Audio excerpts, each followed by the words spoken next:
Today on Little Wars TV, we're refighting one of the most unique combined arms riverine actions of the Vietnam War.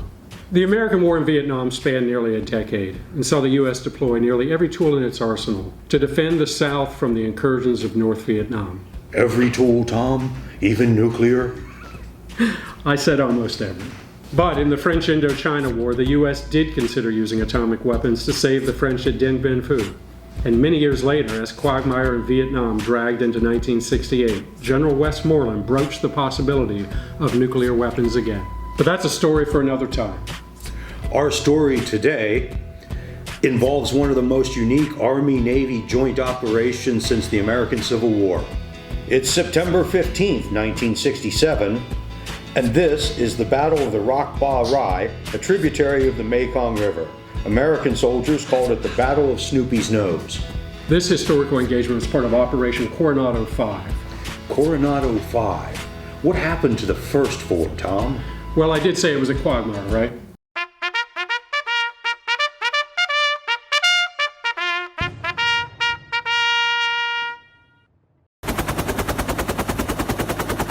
All right, Tom.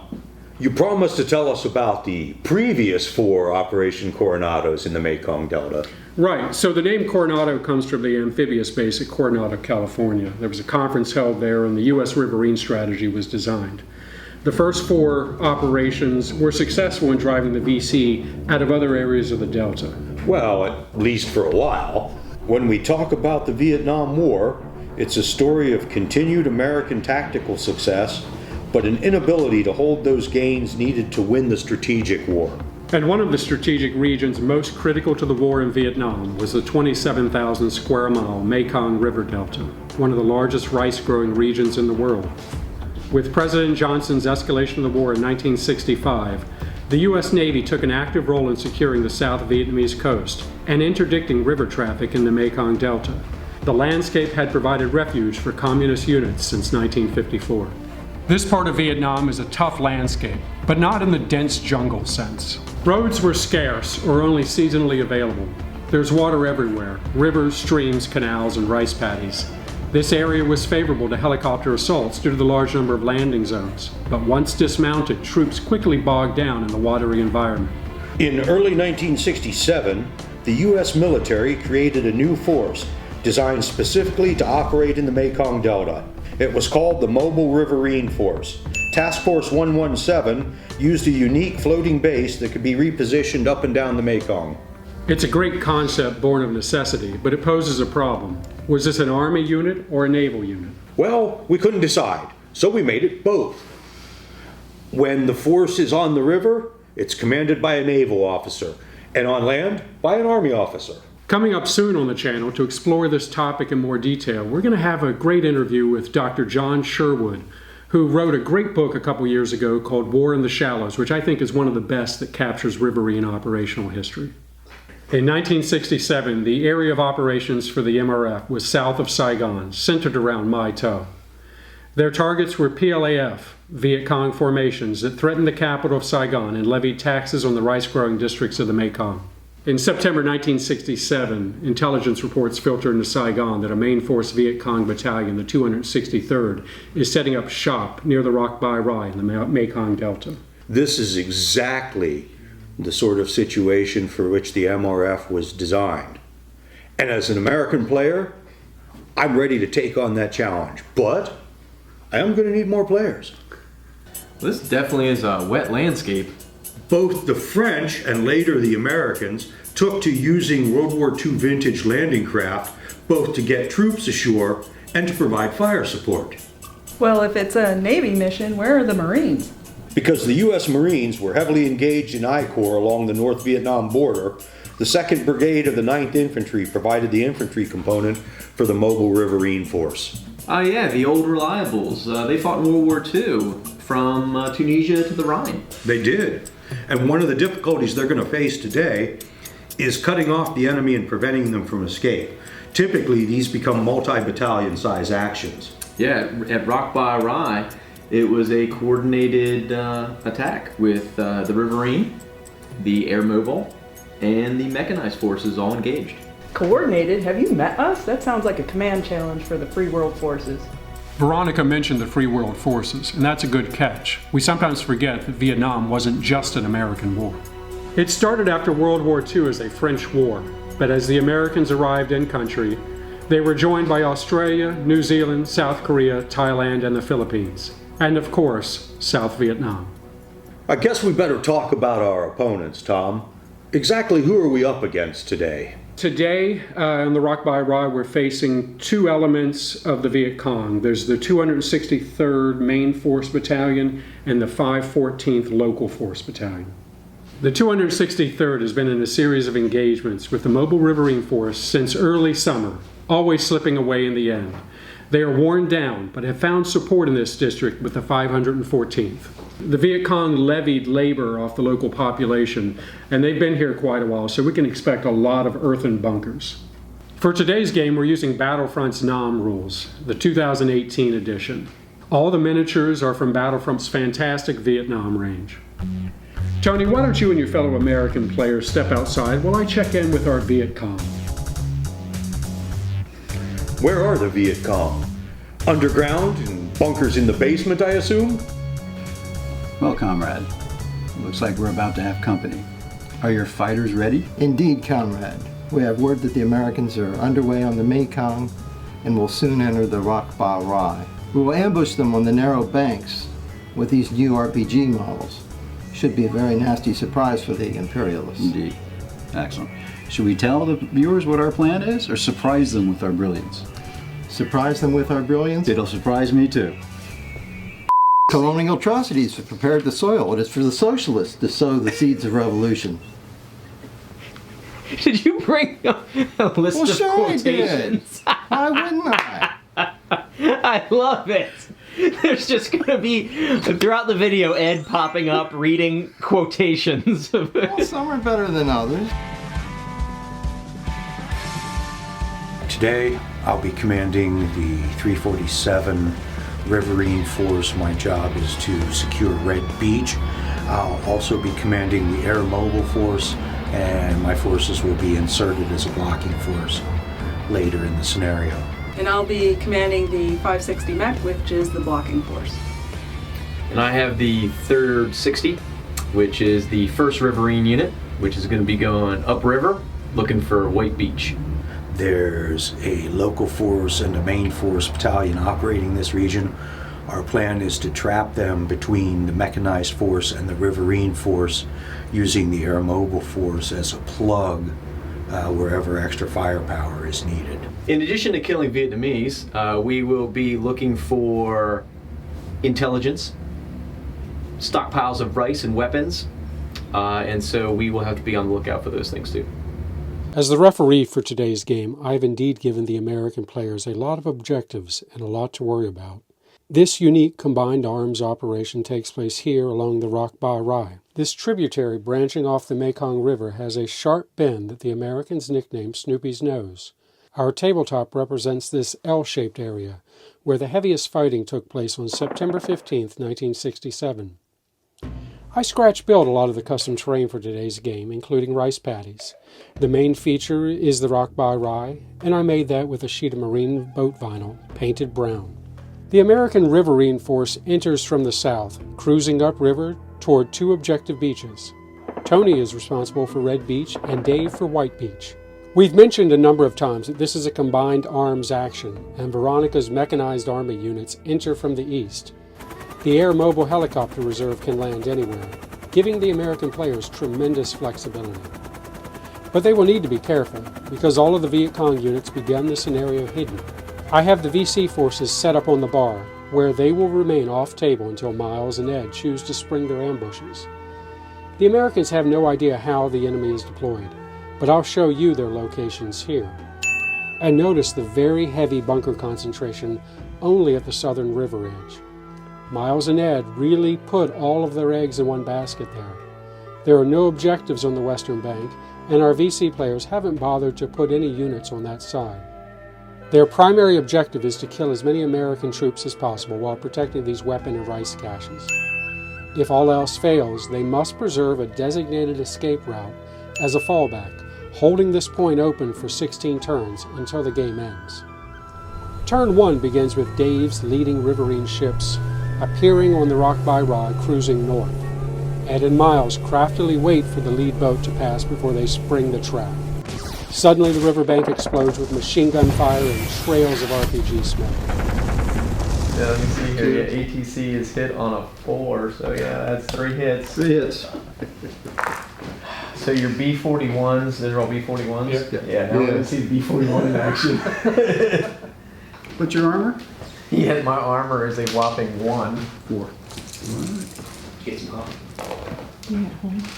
4. 4 go through. 4. Well, the Battle of Rac Ba Rai is actually one of the first battles in Vietnam where the Vietnamese used the B-41. And if you're familiar with the rules, you know that the B-41 is a lot better than the B-40. And unfortunately, even with bar armor, they kind of sliced through my ATCs pretty fast. So I actually lost an ATC fairly early, which actually forced me to deploy one of my units on the wrong side of the river. So I don't know how much help they're going to be. With Dave's crippled ship drifting haplessly into the far riverbank, Tony's riverine column now enters the table.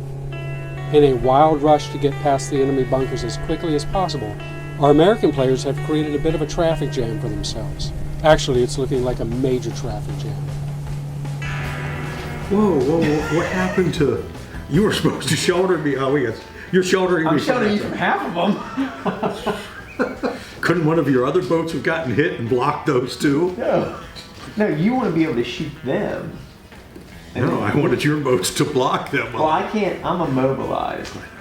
By turn 3, Tony and Dave have sorted out the worst of the traffic issues on the river, and Dave's surviving boats press upriver toward White Beach. The VC players debate whether they should reveal any of their troops along the riverbank to open fire, but decide to remain hidden. To reap a return in 10 years, plant trees. To reap a return in 100, cultivate the people. 2 hits. 4 hits. 4 hits? Yeah. Back down at the southern end of the table, Tony is battling his way closer to Red Beach. Some of the Vietcong bunkers have been silenced, but plenty of RPG fire keeps hitting the riverine ships. These monitors shoot into these bunkers, and then these ATC shoot into those bunkers. His ships take minor damage, but Tony is still able to reach Red Beach and begin disembarking infantry on the riverbank. As his first company rushes forward to find cover along the edge of the rice paddies, Miles springs a massive ambush in the exposed American landing zone.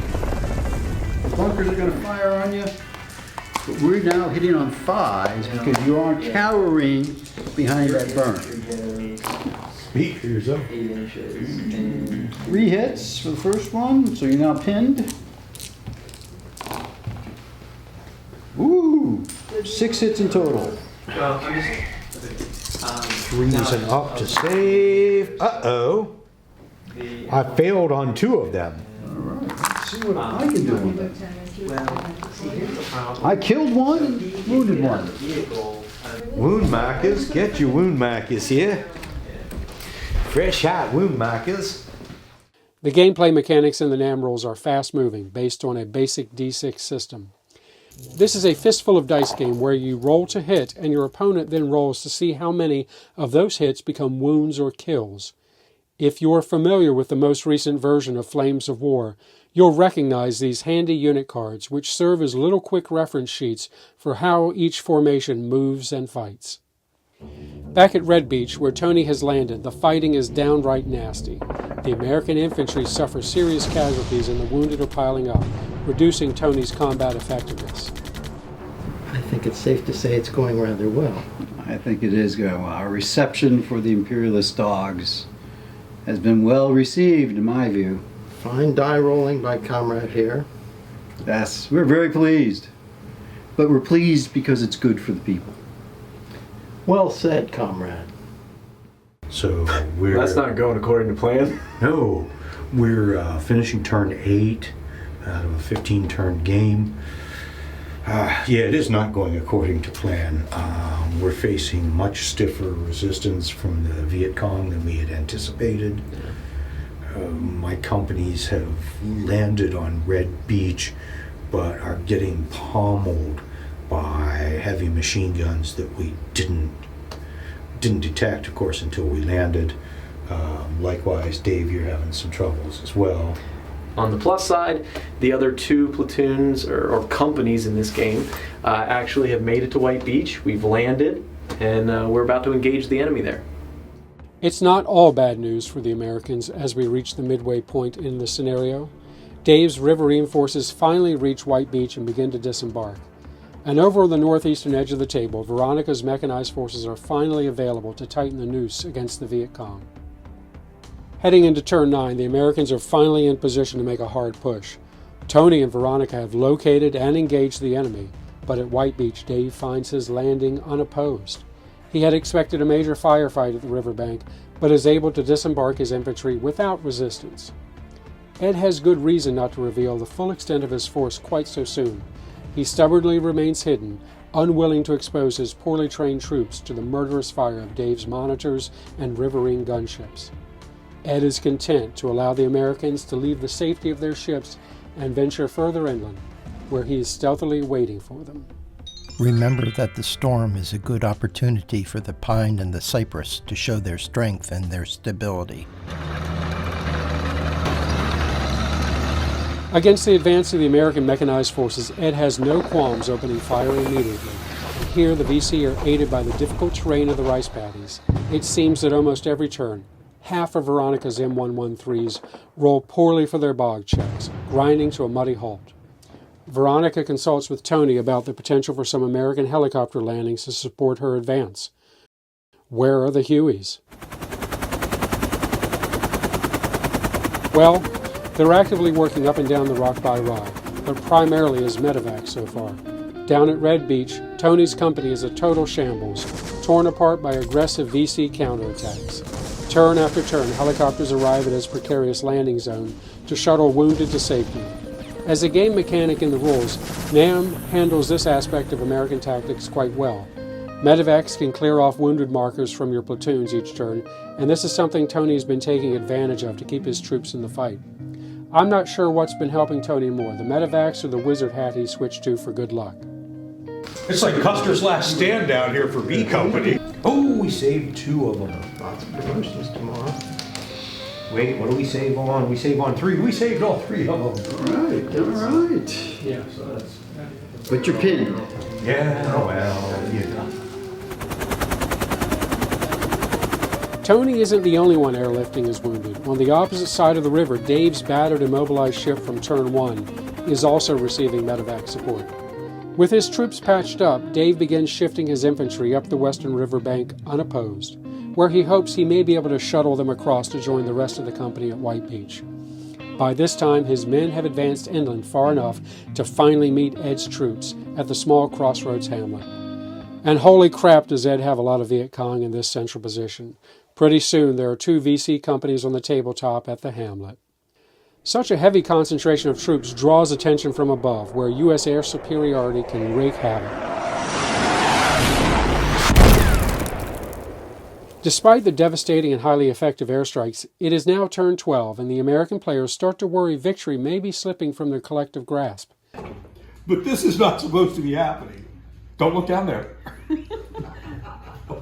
Tony cannot get his men off Red Beach, and Veronica's mechanized troops are taking RPG fire as they battle across the rice paddies. It's a slow, costly grind. Veronica does force her way into another hamlet, successfully locating a VC weapons cache. This is one of the few clear American successes of the day, as Tony is nowhere close to discovering the second cache, and Ed has a stranglehold over the designated escape route. But in their defense, I don't know what more they could have done. No, I think it's a very tough scenario Right. for the Americans. Couldn't agree more. I think it's hard for us to deploy the large companies, and when we do, we get hammered.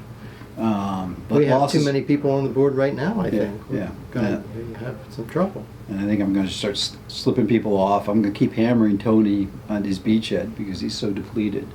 I don't have any real troops over there, but I'm just going to keep firing in there and see if I can keep willing him down.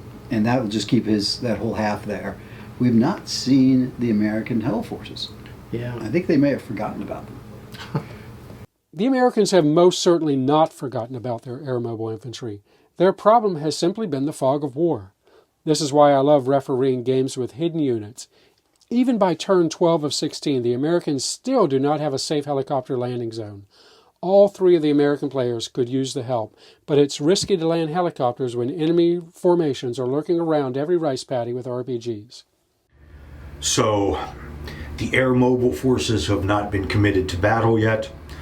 The ground commander feels that the situation is such that our forces would be in an untenable position. My men are ready for the job, itching to get into the fight, and yet here we are as the battle winds down and we've yet to be committed, and the Vietnamese are escaping. As a commander, it's frustrating. It's frustrating for the men. We're just waiting to go. With every passing turn, the 3 American players intensify their debate over when and where to use their air mobile troops. Veronica and Tony would like to land them in this rice paddy to cut off and disrupt the Vietcong retreat, but Dave believes it's too risky to go behind enemy lines where the helicopters would be vulnerable. And so, on turn 13, they finally agree on one of the only safe and secure landing zones they have available, White Beach.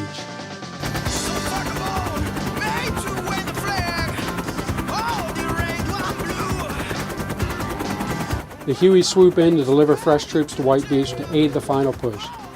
It's clear now to everyone where the VC escape route truly is. With so many Vietcong streaming en masse toward the exit, the battle devolves into a chase. Pressure from Veronica in the east and Dave's newly reinforced company from the opposite side threaten to pinch off the escape. These 3 final turns, the Americans are able to bring some major firepower to bear, catching Ed and Miles in a heavy crossfire from 2 angles.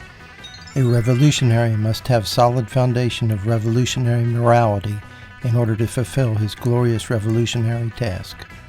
If our scenario today had lasted even 2 or 3 more turns, the Americans may have closed the door on the retreat. But by turn 16, did they do enough? All right, so here we are at the end of the Battle of Rac Ba Rai.